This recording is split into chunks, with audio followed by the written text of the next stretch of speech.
very report, on page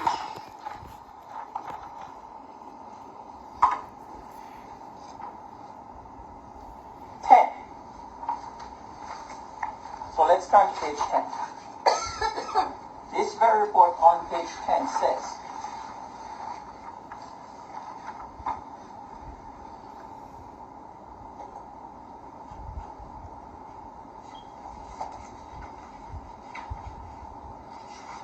I did not meet with Gigi, and that is respondent Gigi. I did not meet with Gigi during the course of the investigation. Accordingly, my assessment of Gigi's credibility is based on the written responses he provided on 9 November 2017 only. Credibility. I found Gigi's response to be very clear, detailed, and highly credible. Much of Gigi's evidence was supported by correspondence that he provided. He otherwise provided detailed contextual information to explain his actions and those of the members of the complainant's PhD supervisory committee.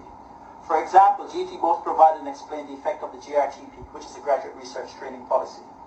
Of the complainant and the two respondents, I found Gigi's evidence to be the most credible. Where Gigi's evidence differs from that provided by either the complainant or Steve Brown, I prefer Gigi's evidence, which is that the work is purely theoretical. Now, at the very top of the page, here's what it says. I found Stephen Brown's evidence to be detailed and credible. Stephen Brown's evidence was in all material respects consistent with Gigi's. Now, based on the last question I asked you, which is that the two persons, Stephen Brown and Gary Dwight, had made conflicting statements, does this statement, I found Stephen Brown's evidence to be detailed and credible. So what we're seeing is that Angus Mackenzie reports that both witnesses provided detailed and credible statements. Is that true based on what we've read here? Yes.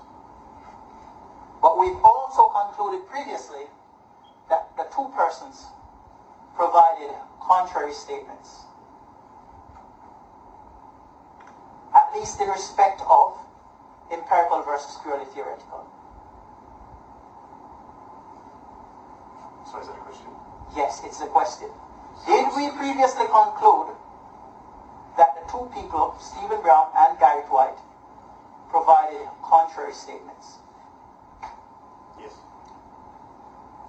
But it reads in that very first paragraph, Stephen Brown's evidence was in all material respects consistent with Gigi's. Alright, so once again, what I need to know is how is this witness able to answer matters? I can understand you want to put this as a submission, but this witness is not here to give evidence about the conclusions of the Bartlett Workplace Report. This is an investigation about whether or not the documents surrounding that report are the subject of the exemptions which have been claimed by the university. So perhaps you could direct your questions to that issue, please. And in respect of that issue, Your Honour, respectfully, Mr. Caswell supervised this investigation. I'm going to whether or not this investigation can be supported as a credible document which was conducted in a process which was appropriate. Yes, well, you can certainly put that in submissions. So what the question is teasing out here is the fact that the investigation makes statements that cannot be supported by any facts. And where that is the case, Your Honour, I'm sure you've had a long experience as a finder of fact, where the supposed report from a finding of fact cannot be supported by the facts. So then what's your question to the witness? Perhaps you can just put the question to the witness. The question is, does this investigation report,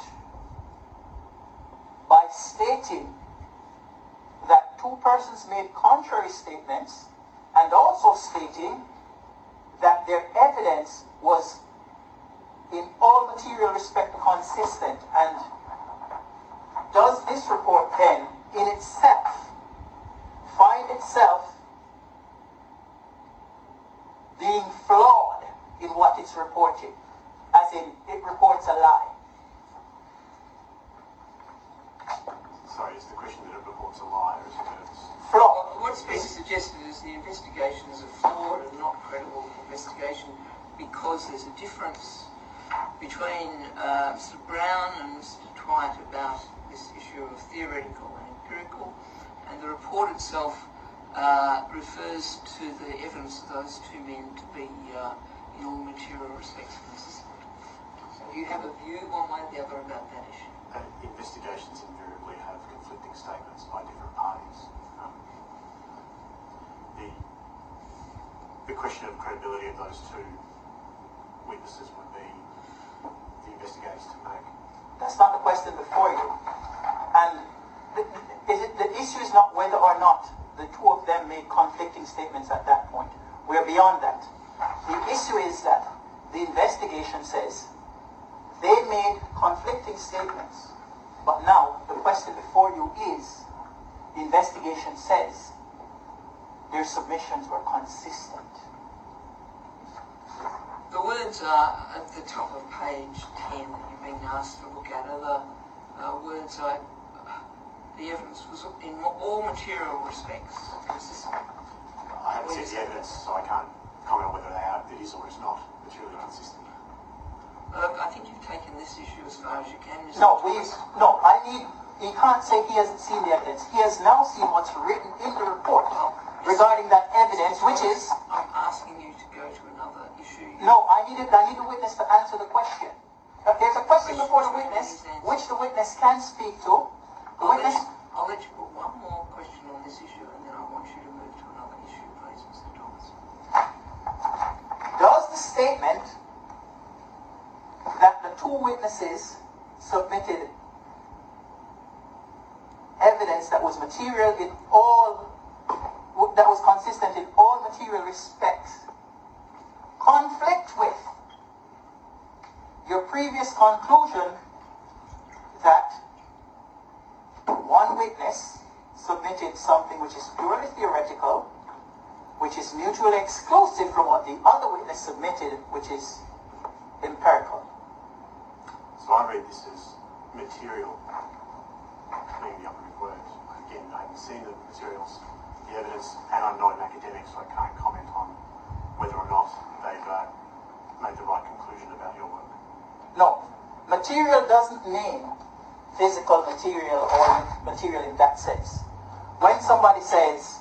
Well, look, this witness doesn't seem to have a knowledge about... no, but the witness is misconstruing the question. I'm sure he understands the word material. Within the context of this. No, I'm sure he understands the word material. No, I'm not going to let you give him a definition of material. No, I'm not giving him a definition. It should be clear to us what the word material means here. You can go on to another issue. So this investigation has life. The Bartlett Workplace investigation